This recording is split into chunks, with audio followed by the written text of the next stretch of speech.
तो अगर इसको हम बहुत डीपली समझें अपनी बॉडी और इमोशंस को, तो हमको क्या करना पड़ेगा, हमको बहुत पीछे जाना पड़ेगा। सोचो, जब आप अपनी माँ के पेट में होते हैं या मैं अपनी मम्मी के पेट में थी, क्या किसी ने मुझसे पूछा था कि मुझे जन्म लेना है? लेकिन मैं आ गई। किस फॉर्म में थी? एक छोटा-सा, कुछ छोटा-सा कह सकते हैं, उसको लाइट बोलो, हवा बोलो, आकाश बोलो, कुछ भी कह लो कि जो हम आँखों से भी नहीं देख सकते, उस फॉर्म में हम बॉडी में आए।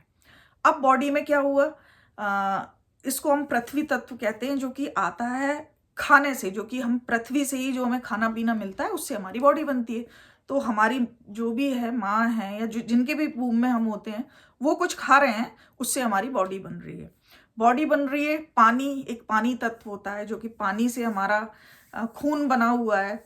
फिर आग होती है जिससे खाना पचता है, तो बच्चा भी पेट में जो भी जूस लेता है, वो भी उसके पेट में पच के निकलता है। और जो हवा होती है, जिस दिन बच्चा बॉर्न होता है, उस दिन से वो उसकी बॉडी में आनी और जानी स्टार्ट होती है। तो ये तो हो गई हमारी बॉडी। अब मैंने आपको बताया था कि 3 महीने तक बच्चे में कोई इमोशन नहीं होते, वो ना कुछ जानता, ना कुछ सुनता, बस वो खुश रहता है। क्योंकि आए हम इसलिए ही थे कि हम इस दुनिया को देखें और खुश रहें। लेकिन अब क्या हुआ? सोचो, आज से जब जब भी ये दुनिया बनी होगी और जब हम बोलना नहीं जानते होंगे, जब कोई भी कुछ बोल नहीं सकता होगा, तो किसी को दुःख या सुख का जो फीलिंग्स है वो भी उतनी नहीं आती होगी। जैसे मान लो एक बच्चा हुआ, तो वो जिसने बच्चा पैदा किया उसको एक एक्सपेक्टेशन, उसको बोलना ही नहीं आता, तो वो सिखा ही नहीं सकता कि मैं तुम्हारे लिए ये कर रहा हूँ, तुम्हें मुझे ये करना है। भाई जब तक वो अ, छोटा है या जो कर रहे हैं तब करना है, बाकी हो सकता है वो भी पेड़ पे लटक जाते होंगे जाके, और वो भूल जाते होंगे कि कौन हमारा कौन किसका, है ना? तो लेकिन धीरे-धीरे क्या हुआ, इंसान में दिमाग है, उसने एक भाषा को डेवलप किया आपस में कम्युनिकेट करने के लिए। जब कम्युनिकेशन शुरू हो गया, तो स्टार्टिंग ऐसी हुई होगी कि बिल्कुल जो थोड़ी-सी बात ही करना, जितनी ज़रूरी है उतनी ही आपस में कम्युनिकेट करके फिर भी एक शांति से रहना, तो भी दुनिया एक बड़ी सुंदर ही रही होगी। अब क्या है, धीरे-धीरे उस भाषा को शेप करते-करते अब हो गया, वो क्या थी, एक हवा ही है ना, जैसे कुत्ता एक भौंक रहा है भौं-भौं करके।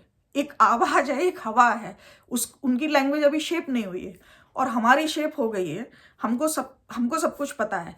किसी ने फ़ोन करके बोला तुम बहुत अच्छी हो, तो वो हमें पता है अच्छा क्या होता है और हमारी फीलिंग्स अलग हो गई।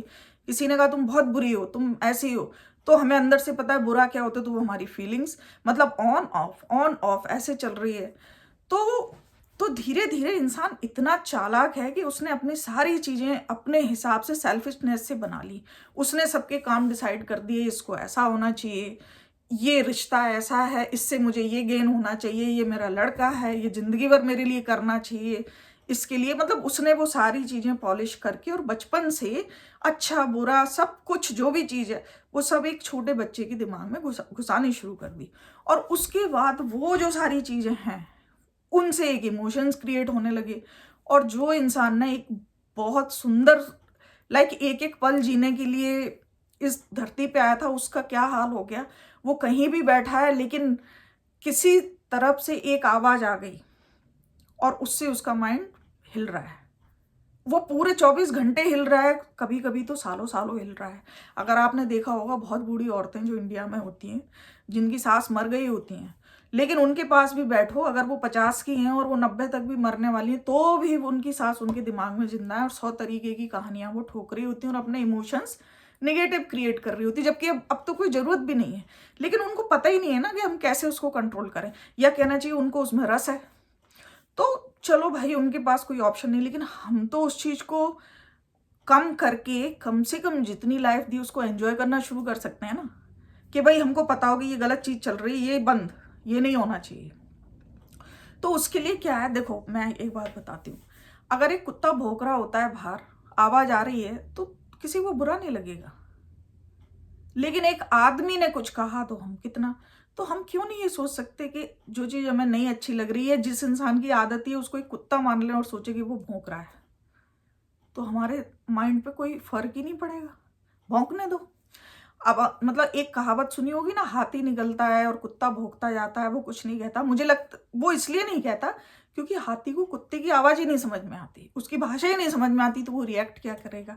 अब एक बहुत एग्ज़ाम्पल लेते हैं, मान लो एक कोई भी भाषा है, तमिल, तेलुगु और कोई भी ऐसी भाषा जो एक बंदा जानता है, लाइक मैं हिंदी जानती हूँ और मुझे तमिल नहीं आती, या कोई भी भाषा नहीं आती, मुझे मराठी नहीं आती, मुझे पंजाबी नहीं आती। अभी एक बंदा आके, कोई भी आके और मुझे वो गालियां दे जाए, मुझे कोई फर्क नहीं पड़ेगा, मैं समझ ही नहीं पाऊंगी, मेरे 24 घंटे खराब नहीं होंगे। तो क्यों ना जो लोग ये निगेटिविटी और टॉक्सिसिटी फैलाते हैं, हम उनको एक जानवर मान लें कि भाई वो तो भौंकेंगे, भौंकने दो, हमको समझ ही नहीं आई कि वो क्या कह रहे हैं। अपने माइंड को ऐसा इंस्ट्रक्शन दो, मुझे नहीं समझ में आया क्या भौंका गया है, भौंकने दो भाई। एक आवाज तो हर कोई निकाल सकता है ना, भगवान ने वो एक आवाज निकाल के तो सबको ही भेजा है, चाहे उसको मैं शेप कर दूं या मैं आ करती रहूं। जानवर ऐसे ही करते हैं, इंसान कुछ बोलता है तो भौंकने दो। जो आपको पता है टॉक्सिक है या नार्सिसिस्ट, तो भौंकने दो, क्यों फर्क पड़ना है। लेकिन सबसे पहले ये पता करना है, बहुत जरूरी होता है माइंड में, कि ये पर्सन कैसा है ना। अब वो आपके पेरेंट्स हैं और वो आपके अच्छे के लिए सोच रहे हैं, और आप ये सोचो, मान लो एक छोटा बच्चा है, पेरेंट्स कह रहे हैं पढ़ाई करो, और वो सोचे कि ये भौंक रहे हैं, तो वो उस बच्चे का नुकसान है। तो ये आप कब जजमेंट कर सकते हो कि सामने वाले इंसान की बात माननी है या नहीं माननी। उसके लिए आपको अपना माइंड स्ट्रांग करना पड़ेगा और माइंड को ये बताना पड़ेगा कि ये सही है या ये गलत है। इसी तरीके से अपनी लाइफ में भी बहुत सारे लोग आते हैं, हो सकता है कि कुछ लोग हमारे अच्छे के लिए ही कह रहे हो, हम हो सकता है उसमें कंफर्टेबल ना हो, इसलिए हमको उनकी बात अच्छी नहीं लग रही। तो वो जजमेंट हर इंसान अपना कर सकता है, मैं आपके लिए नहीं कर सकती, आप मेरे लिए नहीं कर सकते।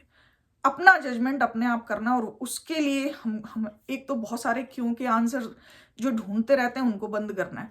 दूसरी बात, माइंड को स्टेबल करना है और बॉडी और इमोशंस को एक साथ लेके आना है। एक साथ लाने से मतलब ऐसा नहीं है कि मेरी बॉडी यहाँ है और मैं इंडिया में बैठी हुई हूँ अपने मम्मी के घर या कहीं पे, तो बॉडी अलग है, माइंड अलग है। नहीं, आप जहां बैठे हो, इसको कहते हैं स्टेबल माइंड। जहां पर आप जो काम कर रहे हो वो कर रहे हो, तो उस टाइम में जो आपकी जो बुद्धि है या जो माइंड है, वो आपको सही डिसीजन देगा।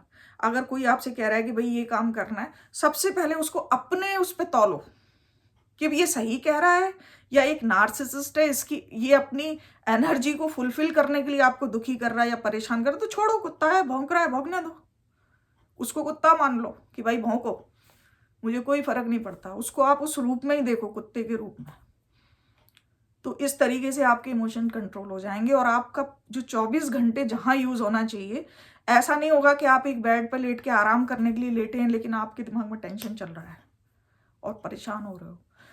तो ये सारी चीजें हैं, जब हम इनमें थोड़ा अंदर उतरते हैं ना, तो ये हमारे माइंड के लिए, जैसे बॉडी के लिए अच्छा अच्छा खाना है, इसी तरीके से माइंड को थोड़ा अगर समझ लेंगे तो ये जिंदगी बहुत आसान हो जाएगी।